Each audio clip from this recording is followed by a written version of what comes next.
రీసెంట్గా నా skin care రొటీన్లో క్లెన్సింగ్ ఆయిల్ యాడ్ చేశాను. ఆల్రెడీ నాది డ్రై స్కిన్. అందులో నేను చేసిన ఒక చిన్న సిల్లీ ఎక్స్పెరిమెంట్ వల్ల నా లిప్స్ సైడ్కి చాలా డ్రై అయిపోయింది అనమాట. సో అందుకే క్లెన్సింగ్ ఆయిల్ కూడా యూస్ చేస్తే బాగుంటుంది అనేసి అని అనిపించింది. అండ్ ముందు రోజు నైట్ నేను చేసిన నార్మల్ మాయిశ్చరైజర్లో వైటమిన్ ఈ ఆయిల్ కలిపేసి ఫేస్కి పెట్టుకుంటున్నాను. అండ్ మార్నింగ్ క్లెన్సింగ్ ఆయిల్ అనమాట. So to keep my facial skin moisture. And అలానే చబ్బీ చీక్స్ తగ్గడానికి గ్వాషా టూల్తో మసాజ్ చేస్తున్నాను.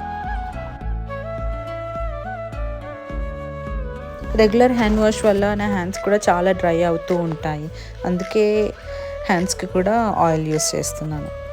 ఏ ప్రోడక్ట్ అయినా ఫస్ట్ ఆర్ సెకండ్ టైంలోనే దాని రిజల్ట్ రాదు కదా, అందుకనే కనీసం ఒక 5 days యూస్ చేసిన తర్వాత చెప్దామని రికార్డ్ చేస్తాను.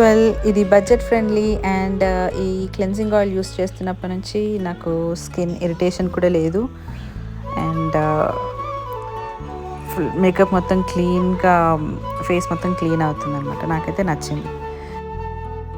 మీకు కూడా నా అలాగే ఎక్స్ట్రీమ్ డ్రై స్కిన్ ఉందా? అయితే ఏ ఆయిల్ యూస్ చేస్తున్నారు, ఏ క్లెన్సింగ్ ఆయిల్ యూస్ చేద్దామని అనుకుంటున్నారు, నాకు కమెంట్ సెక్షన్లో చెప్పండి.